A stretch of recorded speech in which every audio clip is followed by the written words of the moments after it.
MPS यानी कि master of political science, IGNOU से, विशेषकर जो बच्चे इग्नू से इस वक्त अपनी पोस्ट ग्रेजुएशन कर रहे हैं MA इन पॉलिटिकल साइंस, उसके क्वेश्चन पेपर पर हम बात करने जा रहे हैं।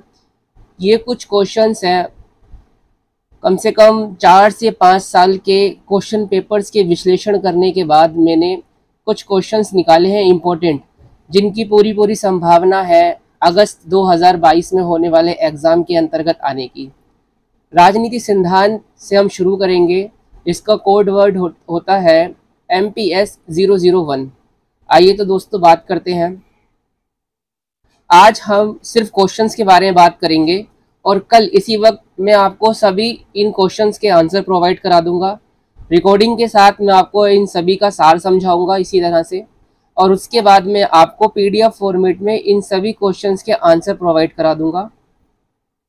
देखिए दोस्तों, सर्वप्रथम पहला जो हमारा सवाल आता है वो आएगा हमारे क्वेश्चन पेपर में, राजनीति सिद्धांत क्या है, राजनीति सिद्धांत का अध्ययन क्यों करें। दोस्तों, ये जो एक सवाल है, जब आप राजनीति सिद्धांत क्या है के बारे में पढ़ोगे और राजनीति सिद्धांत की आवश्यकता क्यों है या फिर इसके अध्ययन क्यों करें, तो आप इसके आसपास की चीज़ें भी पढ़ोगे। मान के चलो ये सवाल ना आया और सवाल ये आ गया कि राजनीति सिद्धांत की प्रासंगिकता बताइए, या वर्तमान समय में राजनीति सिद्धांत क्यों महत्वपूर्ण है, तो जो भी आप इसके अंदर पढ़ोगे राजनीति सिद्धांत का अध्ययन क्यों करें, वो सारी चीज़ें उस आंसर में लिख के आ जानी है। कहने का मतलब ये है कि इस सवाल को पढ़ने के बाद जब आप इसका आंसर भी पढ़ लोगे तो राजनीति सिद्धांत से कुछ भी सवाल बनता है पेपर में तो आप उसका आंसर एज इट इज लिखकर आ जाएंगे। आइए बात करते हैं दूसरे सवाल की। दोस्तों, दूसरा सवाल है हमारा न्याय की अवधारणा और जॉन रॉल्स के न्याय का सिद्धांत।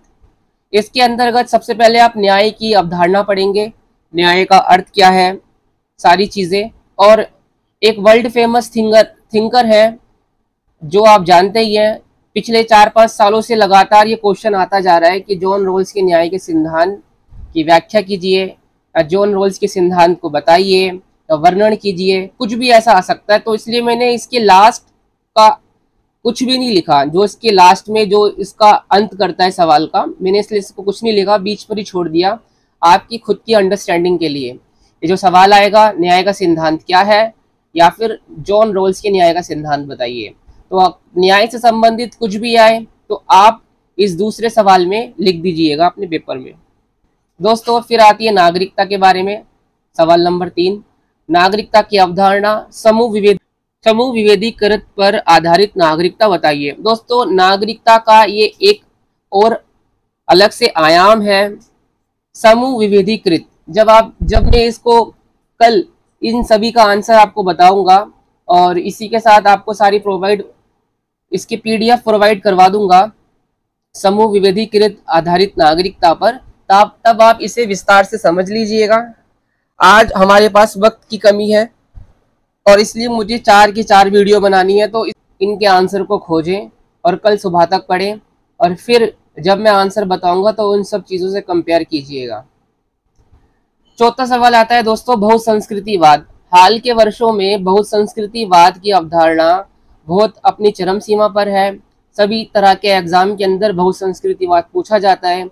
यहाँ पर दोस्तों आपको पॉलिटिकल थ्योरी के साथ साथ कंपैरेटिव पॉलिटिक्स में और इंटरनेशनल रिलेशंस में भी बहुसंस्कृतिवाद देखने को मिल जाएगा, क्योंकि दोस्तों दरअसल मुद्दा ही कुछ ऐसा है, ये एक विवादित मुद्दा है बहुसंस्कृतिवाद। जब मैं इसे पढ़ाऊंगा तो आप इसे ध्यान से सुनिएगा। आज हम सिर्फ इन प्रश्नस की बात करेंगे कि कौन कौन से प्रश्न आ सकते हैं आपके एग्ज़ाम में। दोस्तों, बात करते हैं प्रश्न नंबर 5 की, नारीवाद की अवधारणा, नारीवाद के प्रकार।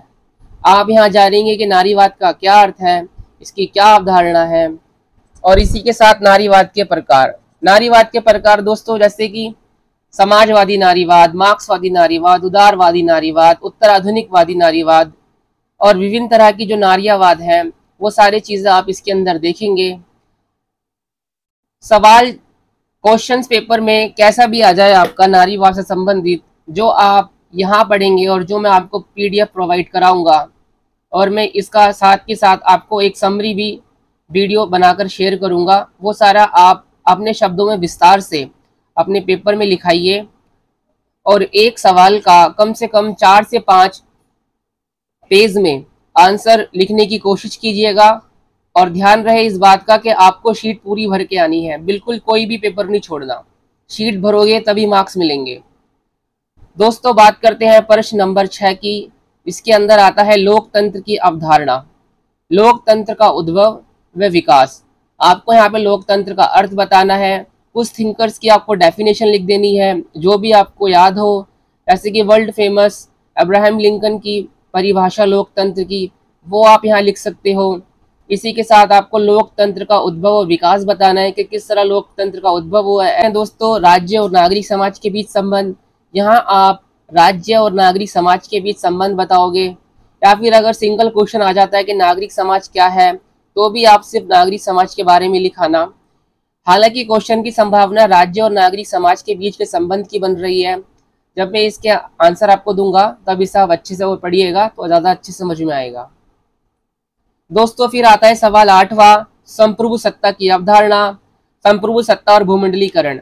दोस्तों संप्रभु सत्ता आप सभी को पता है कि ये कुछ पावर्स होती हैं जो बाह्य और आंतरिक क्षेत्र पर, जिसमें राज्य का अपना एकाधिकार होता है, जहां वो बाह्य और आंतरिक निर्णय ले सकता है, उसे कहते हैं संप्रभु सत्ता। हर सरकार के पास ये संप्रभु सत्ता होती है कि दूसरे राज्य से कोई आक्रमण नहीं हो सकता या आंतरिक हस्तक्षेप किसी प्रकार का नहीं हो सकता, उसे संप्रभु सत्ता कहते हैं। अब इसके साथ सवाल जुड़ता है भूमंडलीकरण, कि भूमंडलीकरण ने यदि विश्व को एक गांव बना दिया है, भूमंडलीकरण ने यदि विश्व को एक सीमा विहीन बना दिया है, तो इसमें राज्य की संप्रभु सत्ता का क्या औचित्य है वर्तमान में। तो किस तरह राज्य की संप्रभु सत्ता को भूमंडलीकरण क्षीण नहीं कर रहा, उसे धीरे धीरे कम नहीं करता जा रहा। इस तरह के सवाल का अर्थ है ये सवाल 8। जब मैं इसका आपको आंसर दूंगा तब आप उसमें अच्छे से पढ़ लीजिएगा और साथ के साथ मैं आपको समझाऊंगा भी। दोस्तों बात करते हैं राष्ट्रवाद की और राष्ट्रवाद के विभिन्न सिद्धांत। यहाँ पर सवाल आएगा दोस्तों राष्ट्रवाद का क्या अर्थ है और राष्ट्रवाद के विभिन्न सिद्धांत बताइए।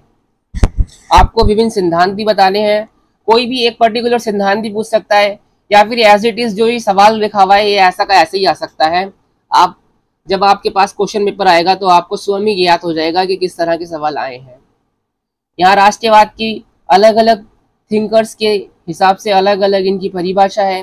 किसी ने राष्ट्रवाद को एक काल्पनिक राष्ट्रवाद भी कहा है, तो किसी ने राष्ट्रवाद को एक मानसिक तौर पर राष्ट्रवाद भी कहा है, तो किसी ने राष्ट्रवाद को एक भूभाग के अंदर एक ही परंपरा, वस्त्र, धर्म, संस्कृति, पहनावा और भाषा, जहाँ के लोग एक ही इन्हीं रीति रिवाज को फॉलो करते आते चले आ रहे हो सदियों से, तो वो राष्ट्रवाद भी कहलाता है।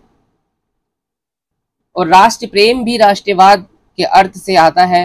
हालांकि राष्ट्र प्रेम और देशभक्ति और राष्ट्रवाद ये तीनों चीजें अलग अलग हैं। जब मैं इनका आपको आंसर दूंगा तब आप इसको अच्छे से पढ़ लीजिएगा।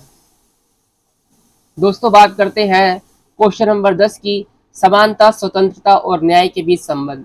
दोस्तों ये सवाल इंपॉर्टेंट भी है और मैंने ये 10वां सवाल इसलिए रखा है कि यदि सिर्फ समानता के ऊपर सवाल आए या फिर स्वतंत्रता के ऊपर सवाल आए या फिर न्याय के ऊपर सवाल आए, तो आपको इस 10वें क्वेश्चन का जो आंसर मिलेगा तो आपको पूरा एज इट इज उसका आंसर को ऐसा का ऐसा ही उतार देना है। क्योंकि दोस्तों जब आपके पास लास्ट में कुछ नहीं बचेगा तो आपको कुछ ना कुछ को रिलेट करके लिखना ही पड़ेगा। मान के चलिए समानता क्या है इसी के बारे में पूछ लिया जाएगा, तो जब मैं आपको समानता, स्वतंत्रता और न्याय के बीच के बारे में बताऊंगा तो आप सारी चीजें समानता के ऊपर भी लिख सकते हो। स्वतंत्रता के ऊपर सवाल आ गया तो आप स्वतंत्रता के ऊपर लिख सकते हो, न्याय के ऊपर आ गया तो न्याय के ऊपर लिख सकते हो। और अगर ये सवाल एज इट इज ही आया तो ये तो फिर बहुत ही अच्छा हो जाएगा। ये रहा मेरा YouTube channel review in the humanities and social sciences book. दोस्तों काफ़ी सारे बच्चे मुझसे बोल रहे थे कि आप कुछ ऐसे सवाल बता दीजिए, कुछ ऐसे प्रश्न बता दीजिए जिनकी संभावना हो कि इस बार के एग्ज़ाम में आने की। तो इसलिए दोस्तों मैंने आपके लिए कुछ सवाल इस पर टाइप कर दिए हिंदी और इंग्लिश में। जो इंग्लिश मीडियम के स्टूडेंट हैं वो भी यहाँ से अपने प्रश्न को ले सकते हैं और अपने प्रश्न का आंसर विकिपीडिया पे खोज सकते हैं, या फिर उनके पास जो भी मटेरियल हो वो उसके माध्यम से इनके सवाल का जवाब ले सकते हैं। दोस्तों, इस बार पेपर बहुत अच्छे जाएंगे, टेंशन लेने की ज़रूरत नहीं है। इस बार जो इग्नू यूनिवर्सिटी है वो कोरोना पैंडेमिक से निपटी है और हम सभी लोग कोरोना पैंडेमिक से निपटे हैं, तो इसीलिए ज़्यादा संभावना है कि इग्नू ज़्यादातर बच्चों को इस बार पास ही करेगी। तो इसलिए दोस्तों, आप अच्छे से अच्छा अपना एग्ज़ाम करके आइए और अच्छे मार्क्स लेकर आइए। इसी के साथ दोस्तों, मैं आप ज़रूर देखिएगा, लाइक कीजिएगा, सब्सक्राइब कीजिएगा मेरे चैनल को। धन्यवाद।